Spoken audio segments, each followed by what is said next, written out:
Saya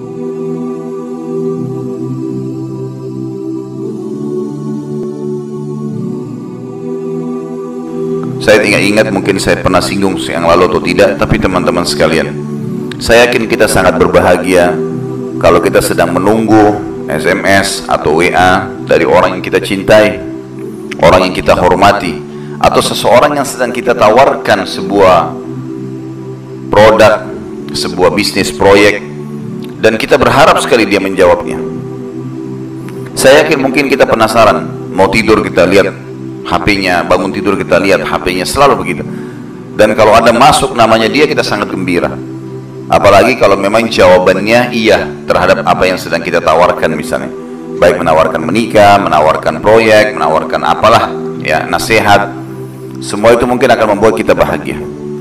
Bagaimana teman-teman sekalian, seseorang di antara kita tidak berpikir di dalam HP-nya sendiri ada berita dari Allah, ada program Al-Quran.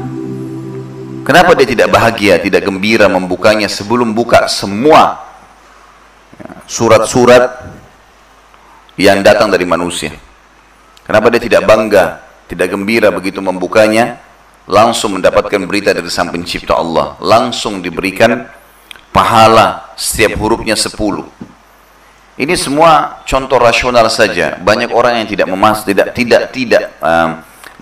atau tidak menggunakan adab dengan kalamullah. Ada orang subhanallah, di HP-nya program Quran ada lengkap 30 juz. Bahkan sekarang dengan suara imam-imamnya yang bisa membaca. Tapi dalam seharian tidak pernah sama sekali di nomor kesiankan Al-Quran, yang dia sibuk dengan WA teman-temannya. Mau tahu perkembangan temannya kemana makan siang hari ini, kumpul nanti malam di mana, pakai baju apa, nonton apa, segala macam. Padahal sebenarnya di dalam HP-nya ada perkataan Allah yang maha suci dan maha mulia. Ya. Banyak orang tidak tahu dan tidak mengemas masalah ini, teman-teman sekalian. Contoh yang lain untuk lebih memahami, tadi itu sudah poin yang kita inginkan, tapi saya ingin datangkan contoh rasional yang lain. Kalau seandainya di masjid ini ada seseorang datang, kita kenal orang itu, dia memiliki perusahaan yang terkenal, maju, berkembang, menguntungkan. Dia datang, dia bawa semua alat presentasinya, kemudian dipresentasikan kepada kita. Dan perusahaan ini jelas, produknya jelas, namanya jelas, alamatnya jelas, pemiliknya jelas, semua yang berhubungan dengan masalah hukum jelas. Menawarkan kepada kita, Bapak Ibu sekalian, siapa yang investasi dana, misal 100 juta, dalam sebulan dia akan dapat 100%, 200 juta. Kira-kira Bapak Ibu sekalian, kalau sudah jelas ini perusahaannya, jelas pemiliknya, jelas ini programnya, jelas surat-surat ya hukum yang kita butuhkan kalau terjadi apa-apa, lalu dijanjikan 100% keuntungan, ikut gak kira-kira? Tentu saja kalau saya akan ikut. Kalau saya tahu perusahaannya, pemiliknya siapa, perusahaannya di mana, pekerjaannya jelas, semua pakai surat-surat notarisnya jelas, kalau ada apa-apa kita bisa tuntut secara hukum. Terus dijanjikan 100% keuntungan. Orang kadang-kadang perusahaan tawarkan 20-30% keuntungan aja setahun, banyak orang yang ikut. Ini kan? Orang sekarang perbankan menawarkan 5%, orang banyak ikut. Ini bagaimana kalau 100%? Tentu orang berlumba-lumba. Apalagi kalau 200%, mungkin orang berlumba-lumba. 100 juta jadi 200 juta dalam 1 bulan, silakan ambil semuanya.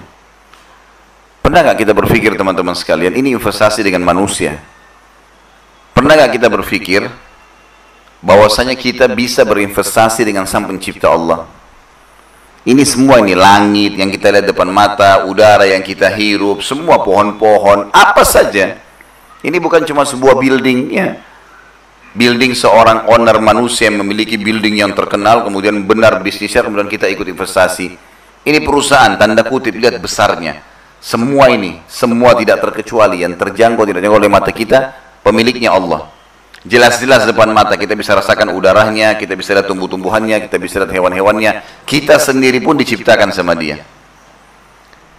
Allah mengajak kita, siapa yang mau investasi?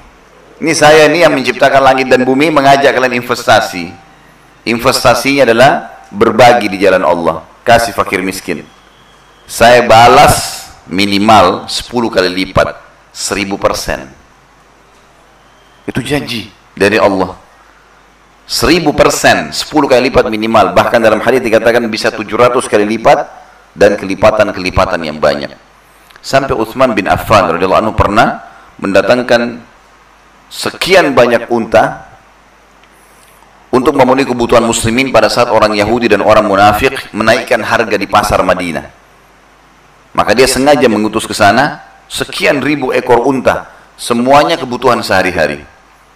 Utsman bin Affan ingin menunjukkan sebuah poin kepada orang pada saat itu dan kepada kita sampai sekarang Allah abadikan ceritanya. Maka pada saat kafilahnya datang mendekati pintu gerbang Madinah, orang-orang Yahudi dan orang munafik menahan. Setiap unta satu pegawai.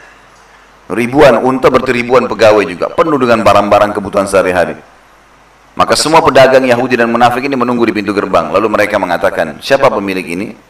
Orang-orang yang pegawai ini memegang unta. Kalau kita sekarang supirnya mobilnya mengatakan Utsman bin Affan.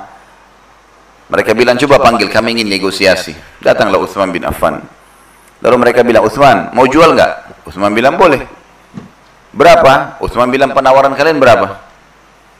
Ada satu orang di situ nyeletuk, dia bilang apa?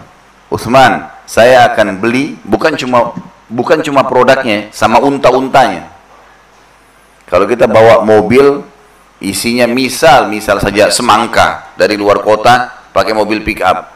Ada orang mau beli bukan cuma semangkanya, sama mobil pick up-nya dibeli. Semua, ini semuanya nih saya beli. Dan saya lipat gandakan setiap produk 1 kali lipat, maksudnya 100% keuntungan. Kalau harganya 100.000 jadi 200.000, langsung. Mau nggak? Kata Utsman, saya mau lebih. Ini sudah jelas-jelas dibeli semuanya. Cash pada saat itu, terima. Semua, tidak perlu masuk lagi, tidak perlu pusing, jual, dagang, segala macam. Ada yang bilang, Utsman, 2 kali lipat.